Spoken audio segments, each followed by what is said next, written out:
Hey guys, it's been a while since we've gotten together and spoken like this, so I thought I'd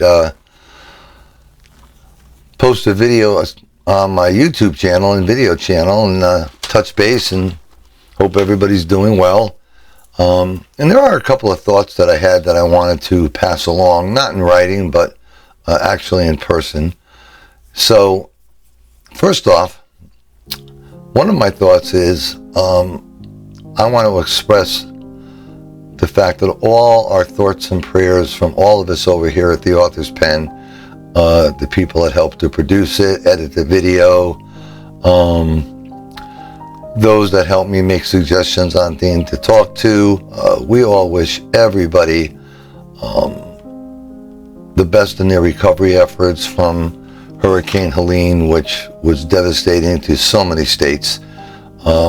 As many weather channels report, it's a 1 in 100-year storm. And matter of fact, let me mute my phone a minute real quick here because I forgot to do that.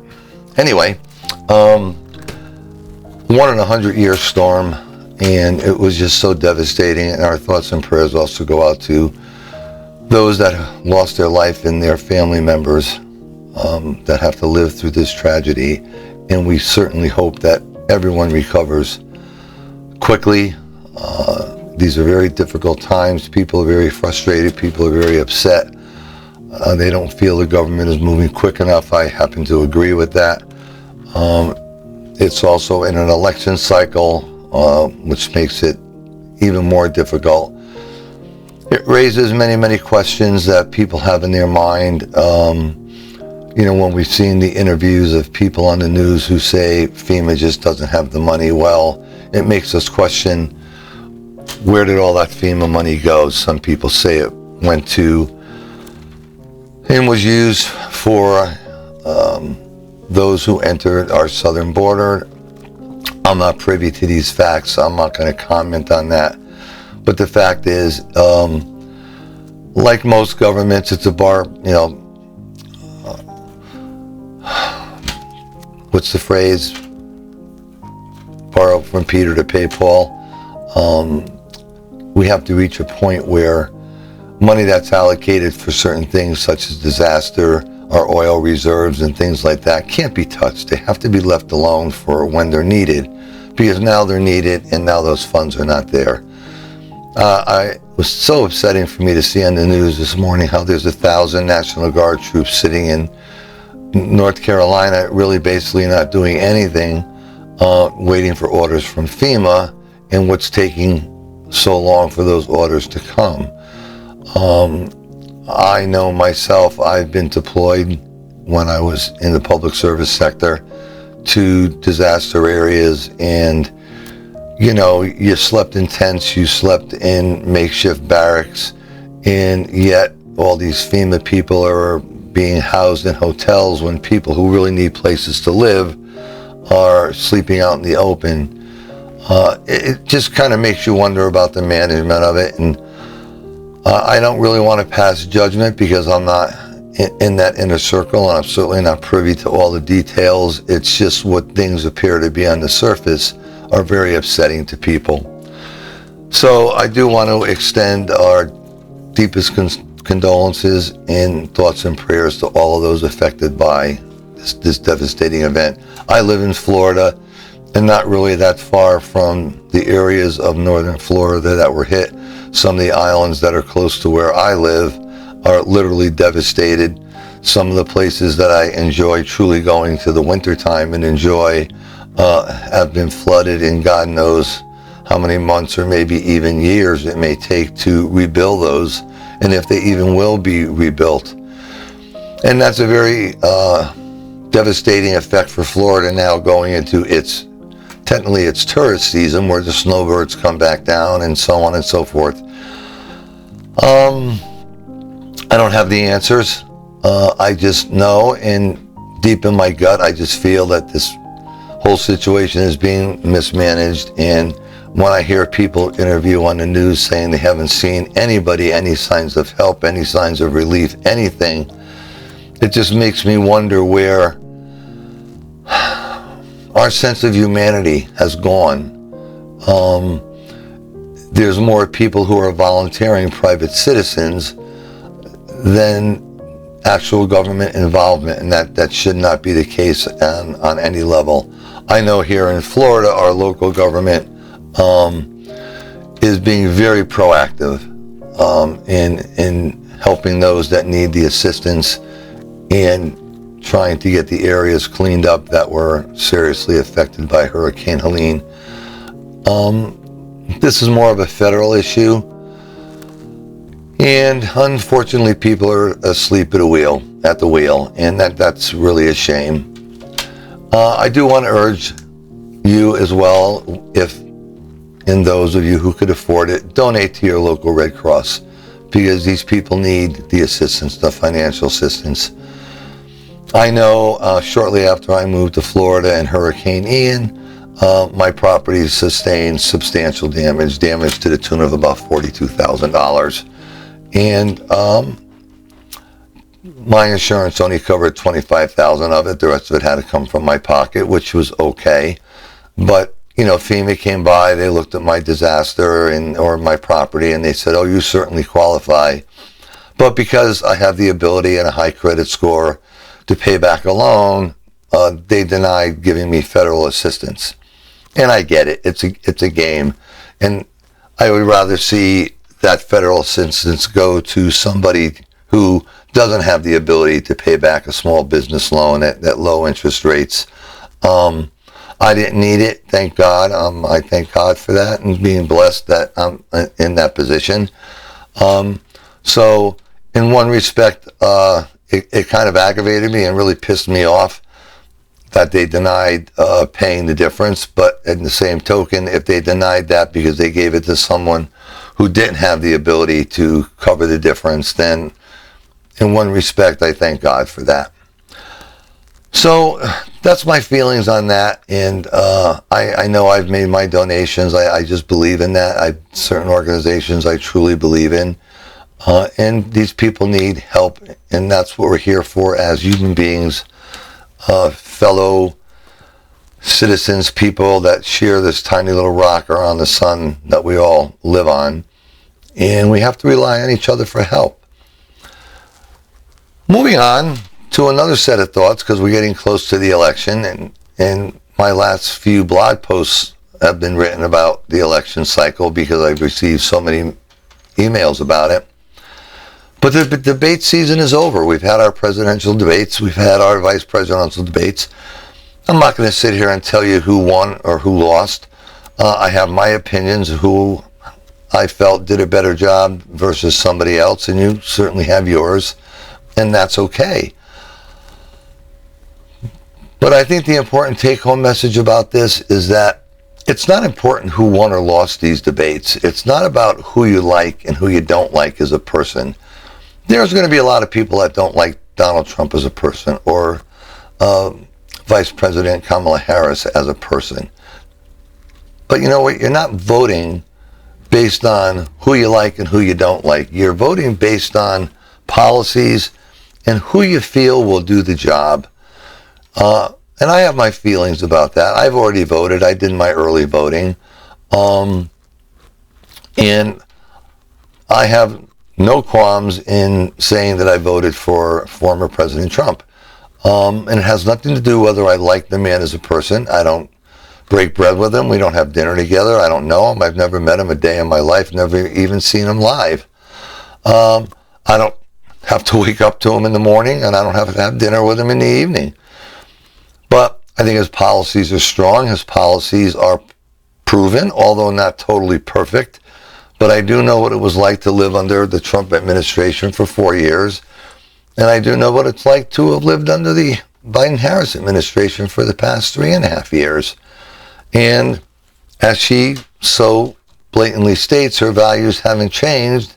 Therefore, I see no reason why what we've lived through with inflation, economy, and world crises around the world that we've had for the past 3.5 years is going to come to an end under Kamala Harris as president.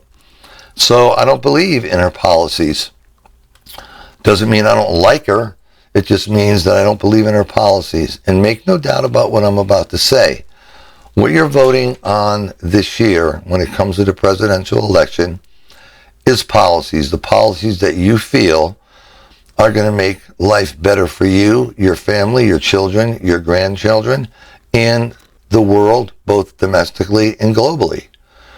We're on the brink of what could be a major military conflict in the Middle East, which at some point the United States may have to be more directly involved. We don't want that. We don't want to see our troops get in harm's way again. Haven't we had enough of that?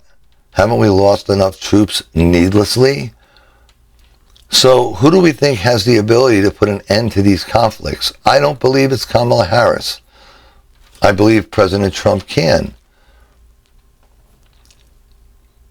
We could say whatever we want to say about the man, but these thoughts of attacks on Israel and Russia going into Ukraine, they didn't just magically dream these things up overnight. They've been thinking about these things for years, but they just wouldn't do it during the Trump administration for fear of how Trump would respond.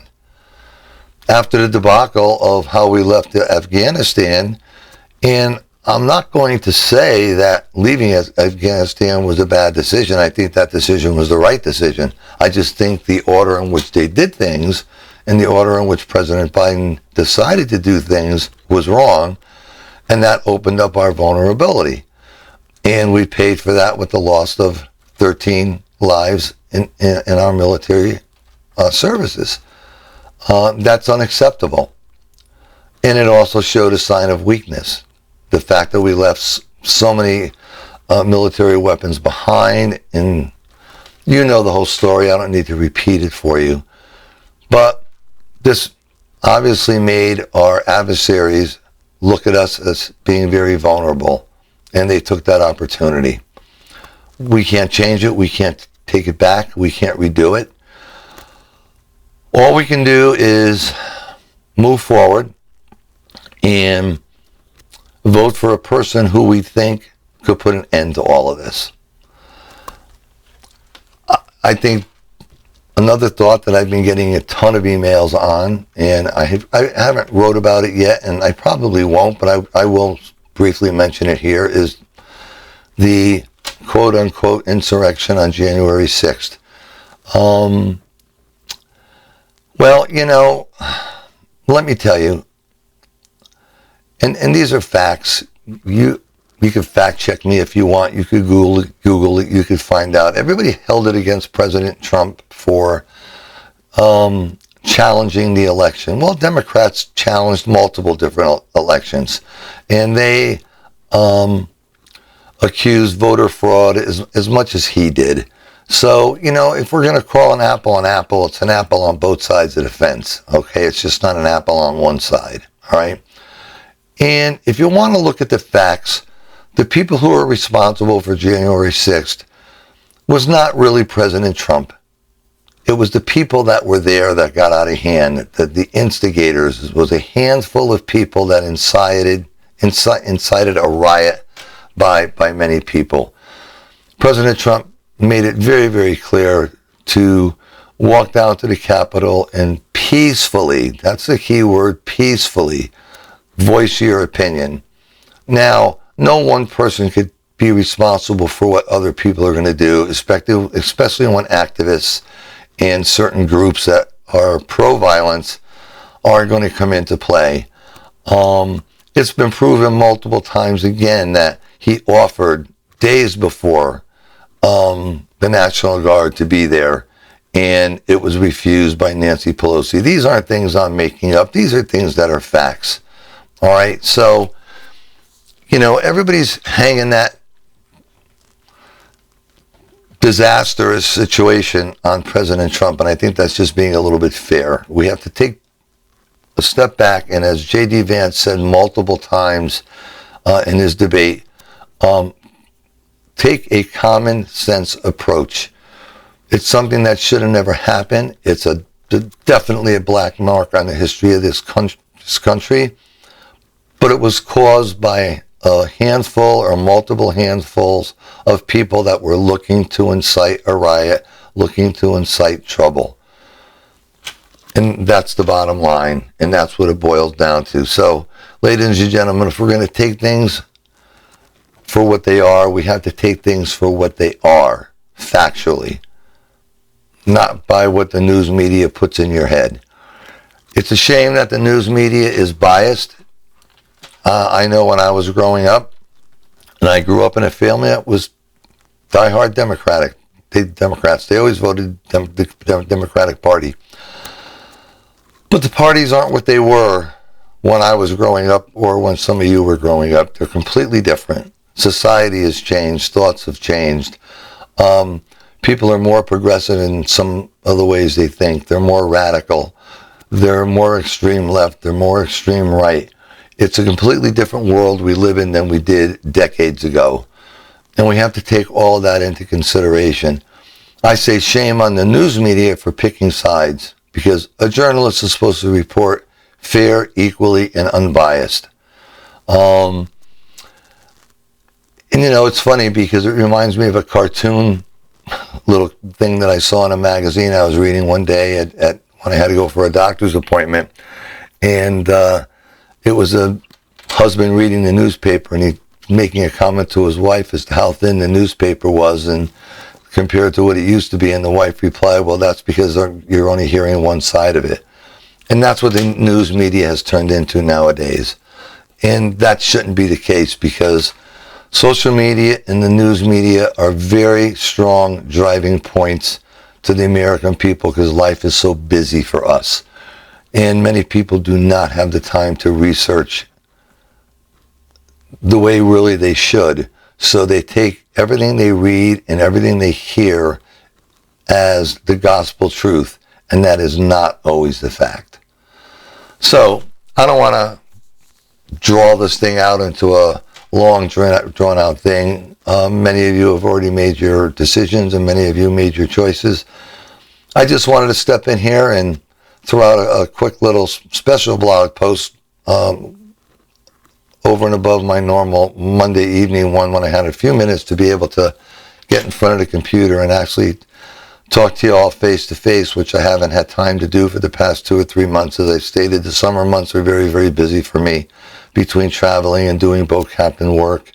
And soon I'll be getting into the winter months when I do most of my writing. So unfortunately, I haven't had as much time to do these. So I just wanted to step in, take maybe 10 or 15 minutes, say hi, let you know everybody's still alive and kicking. I hope you all are, and I hope you're all doing well. And just think sensibly, think with common sense. And the best advice I could give anybody when it comes to voting, you're not voting based on personalities. You're voting based on who you believe is going to be able to do the job to give you the life that you need for your family, your children, your grandchildren, our nation, and our world standing. So with that, I wish you all well. And remember the 3 things that I always say. Live with an open mind, live with an open heart, and live your best life. God bless you. Be well.